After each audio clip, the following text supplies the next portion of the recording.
뭐 다른 사례는 어떤지. 재정 조세 지출도 사실은 재정 지출의 한 형태잖아, 그죠? 예. 그래서 세금에서 받을 걸 감면해 주는 게 그러니까 그것도 네. 결국은 기획 업무와 관계가 있는데, 네. 국가 재정 기획과 관계가 있는데. 예. 그래서 현재 이제 세제 업무, 세금을 걷는 것을 지금 재정경제부에서 하고 있고 또 거기 국고국 있지 않습니까? 그렇기 때문에 같이 다 연계되어 있기 때문에 이 조세 지출을 이제 재경부에서 하는 것으로 되어 있고 저희는 거친 세금을 어떻게 쓸 것인지를 중심으로 저희가 일을 보고 있다고 보시면 그런데 되겠습니다. 그게 결국은 이제 결국 세금을 어떻게 쓸 거냐. 똑같은 거거든요. 예를 들면 걷어서 지급하는 거하고 아예 안 내는, 그것도 관련성이 매우 깊어서 협의를 일단은 잘 하실 필요는 있을 것 같습니다. 국가가 이제 이렇게 산업이나 이런 걸 할 때 가지고 있는 툴이라는 게 뭐 예산, R&D 같은 그런 직접적인 재정 지출이 있고, 말씀하신 대로 조세나 뭐 조세 지출의 형태도 있고 세제가 또 굉장히 중요한 거고, 사실 대외적으로 보면은 사실 금융, 정책금융, 그다음에 민간금융까지 해서 금융, 그다음에 산업부가 가지고 있는 어떤 산업 입지까지 다 관련이 됩니다. 그러니까 이게 과거에는 그거를 다 하라고 이제 부총리 부서가 해서 부총리가 다 조정을 한 거고요. 과거에는 직접 또 대통령이 사실 7월 13일 날 재정 전략 회의라는 것이 그런 게 다 망라되어 있는 대표적인 그런 하나 이벤트입니다. 그런 코디네이션이 잘 이루어질 수 있도록 하고요. 저 이 안에 그 부처별 기능 같은 거 다시 한번 점검해서 보고를 드리겠습니다. 네, 또 뭐 총리 말씀하신 거 없으시면은 우리 참관단한테 기회를 드리도록 하겠습니다. 세 번째.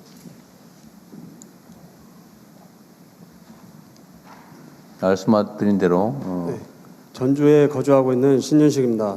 오늘 이 자리를 마련해 주시고 국민에게 바른 기회를 주신 대통령님께 감사드립니다. 그런 말 안 해도 된다니까요. 저는 위노바와 휴마시스 소액주주입니다. 그러나 오늘은 제 개인의 억울함보다 앞으로도 반복될 국민 투자자의 피해를 막아달라는 말씀을 드리고자 합니다. 첫째, 반복적으로 등장하는 동일인물과 법인을 개별 사건이 아닌 기업 사냥 네트워크로 분석하고 상시 감시하는 체계를 구축해 주십시오. 둘째, 무자본 인수합병과 CB, BW, 주식담보대출 등이 기업 사냥과 상장사 자산 유출에 악용되지 않도록 제도적 허점을 보완해 주십시오. 셋째, 횡령 배임에 대한 처벌 규정은 이미 존재합니다. 그러나 실제 현장에서는 복잡한 지배구조로 인해 실질 지배자를 특정하기 어렵고 회사와 소액주주가 가장 큰 피해를 부담하는 경우가 있습니다. 실질 지배자에 대한 책임을 보다 명확히 하고 반복적으로 불공정 거래에 관한 경우에는 엄정한 제재가 이루어질 수 있도록 제도를 보완해 주십시오. 넷째, 금융감독원의 제보한 민원이 어떻게 처리되었는지 제보자가 일정 기간 이후 조사 진행 상황과 종결 사유를 확인할 수 있도록 투명한 민원 공개 시스템을 마련해 주십시오.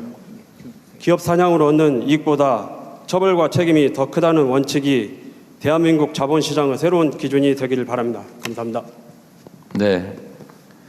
하여튼 이건 금감원이나 뭐 금융위에서 잘 체결하면 될 것 같고, 온라인에 의견 좀 모아본 거 있어요? 예, 그러세요. 몇 가지 한번 되는데 말씀 한번 해보시죠.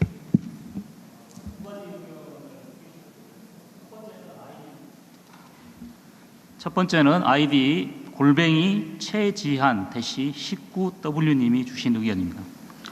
정부의 물가 관리 노력에도 불구하고 농축수산물의 경우 농어민은 제가격을 받지 못해 불만이고 소비자는 가격이 높아 부담이 큽니다. 중간 유통 단계에서 고질적인 문제가 여전합니다. 이 부분에 대한 정부의 관심 요청드립니다. 라는 의견을 주셨고요. 두 번째는 아이디 고수다-W6B님 그리고 고에브리에얼님 등이 주신 의견입니다. 부동산 시장 안정화가 중요합니다. 보유세 강화, 양도세 강화를 통해 부동산 투기를 없애고 전월세 문제에 대한 대책을 마련해 주십시오. 이상 두 가지 의견을 네, 그 첫 번째 거는 나중에 농식품부 업무 보고할 때 해야 될 얘기가 전달해서 예, 네, 준비하도록 네. 하겠습니다. 그 정도예요. 하여튼 다음부터는 좀 체계적으로 좀 충실하게 좀 더 잘 수집해서 예, 의견을 경호 문제 내주시기 바랍니다. 때문에 이렇게 실시간으로 볼 수 있는 인력이 제한돼서 그러는데요. 나중에 팀을 하나 예, 꾸려서 기존실장이라고 별도 팀을 해서 그렇게 하도록 하십시오. 예. 준비하도록 하겠습니다. 자, 기획처 기조실장도 아마 온라인 그래 있어요? 네, 기획예산처 기조실장입니다. 저희 기획예산처 관련 온라인 질의 두 가지 말씀드리겠습니다. MJJ T21님께서 지방교육재정교부금 개편이 추진 중인 것으로 알고 있는데 현재 진행 상황이 어떻게 되나요? 하고 물으셨습니다. 두 번째, 카타킴 9135님께서 국민참여예산제도가 전면 개편되었다고 하셨는데 어떤 방식으로 바뀌었는지 그리고 어떻게 참여가 가능한지 궁금합니다. 이렇게 물으셨습니다. 네, 그 두 가지는 의견을 간단하게 말씀해 주시면 좋겠네요. 네, 지방교육재정 교부금은 현재 내국세 2.79로 연동되는 구조로 설계되어 있다 보니까 내국세 규모가 매우 커졌고 환경기금은 아주 감소했는데 지방 교육 재정이 그만큼 더 많이 지금 계속 흘러가고 있다라고 하는 지적이 있었습니다. 또 일각에서는 방만하게 운영된다라고 하는 그런 지적도 국회 감사원들로부터 계속 나왔었습니다. 이 구조를 계획하기 위해서 현재 교육부하고 저희가 계속 협의를 하고 있습니다. 공개적인 토론회도 대통령께서 한번 요청하셔가지고 가진 바가 있습니다. 저희는 기본적으로 초중등 교육도 내실화 해야 되기 때문에 향후에 장기 추세선에 근접하는 정도는 계속 저희도 지방교육재정 교부금을 보장하겠다는 것입니다. 다만 그거 이상으로 거치는 부분들이 있기 때문에 이런 부분들을 향후에 고등교육이라든가 평생교육, 이제는 갈수록 이런 고등교육이 너무나 지금 OECD 대비 한 68% 정도만 지금 투자되고 있기 때문에 이것을 끌어올리는 문제라든가 또는 평생교육도 이제는 교양 수준이 아니고 이제는 직무재전한 교육을 이제 해야 되지 않겠습니까? AI 시대에 이런 교육이라든가 유아교육에 대해서도 지금 마찬가지입니다. 그리고 유보통합의 문제도 있죠. 이런데 좀 더 교육의 소위 균형적 발전에 저희가 좀 투자하겠다 이런 취지로 지금 이야기를 하고 있습니다. 물론 향후에 국회 그리고 교육감 등과 저희가 좀 더 협의하는 과정을 남겨두고 있는데요. 관계 부처랑 잘 상의해서 저희가 관련된 법안을 마련하겠다는 말씀을 드리겠고요. 그다음에 좀 전에 말씀하신 국민 참여 예산 관련해서는 저희가 그동안은 이제 신규 사업을 제안해 주세요 이렇게 했는데 이제는 지출 효율화, 지출 구조 정도 좀 제안해 주세요 이렇게 받기 시작했거든요. 그래서 국민 참여단 숫자도 저희가 기존에 한 345명인 것을 확 늘렸습니다. 그래서 500명으로 늘렸고 또 이것을 한번 전문적으로 검토해 주는 자문단도 저희가 별도로 숫자를 늘려서 했더니 올해 국민 제안 그 숫자가 2배 이상으로 좀 증가를 했습니다. 그래서 작년도에 517건이 제안됐는데 올해 지금 1094건이 제안이 됐고요. 그다음에 국민참여 예산으로 현재 16개 부처에서 43개 사업 3,813억이 지금 요구된 상태입니다. 그러니까 전년도와 비교로 하면은 한 12.8배 정도가 지금 증가해서 저희가 지금 현재 각 부처랑 협의 중에 있다는 말씀을 드리겠고요.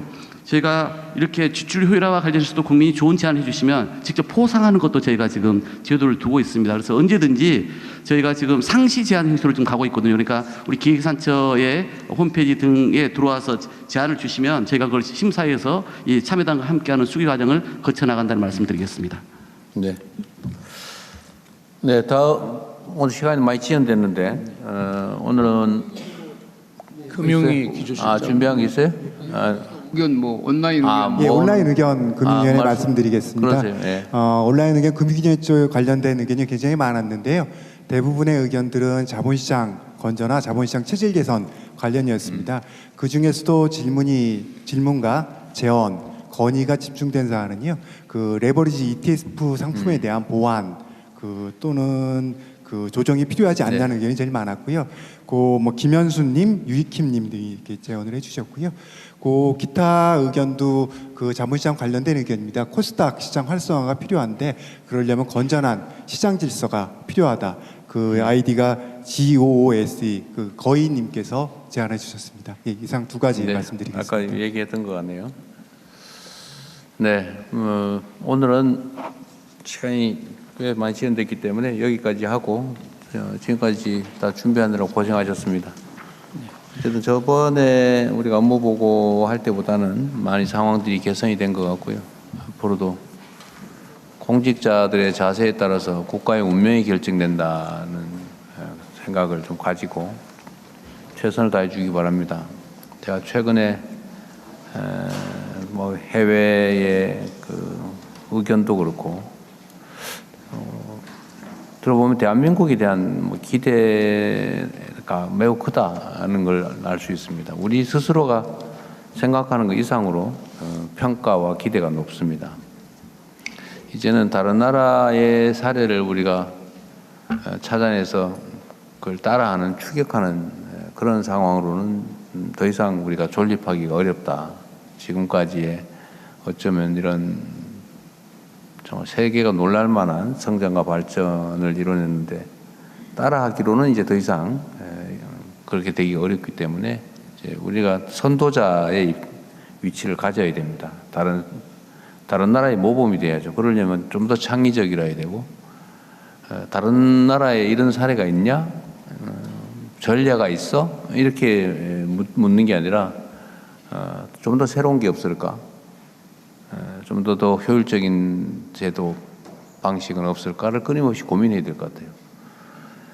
그러려면 이게 혼자서 열심히 생각한다고 되는 게 아니죠. 현장의 얘기를 많이 들어야 되고 특히 제가 전에도 한번 말씀드렸는데 가장 권한이 큰 공직자는 가장 과거의 사람인 경우가 많아요. 가장 오래된 구식의 사람이죠. 그런데 세상은 거의 정년퇴직에 가까운 고위 공직자들이 경험한 또는 그들이 아는 세상과 달리 훨씬 더 저 앞에 가 있습니다. 그럼 이거 어떡하냐. 웬만하면 계급장을 떼고 논의하는 걸 습관화하는 게 좋습니다. 권위를 내세우고 상명하복만 강조하다 보면 주변 사람이 입을 열지 않아요. 너 잘해봐. 뭐 시키는 거나 잘하지 뭐. 이렇게 되면 그 조직이 발전을 하지 않습니다. 그래서 언제나 마음을 열고 가장 젊은, 가장 낮은, 계급이 낮은 사람들과도 허심탄회하게 얘기를 들어보시는 게 좋습니다.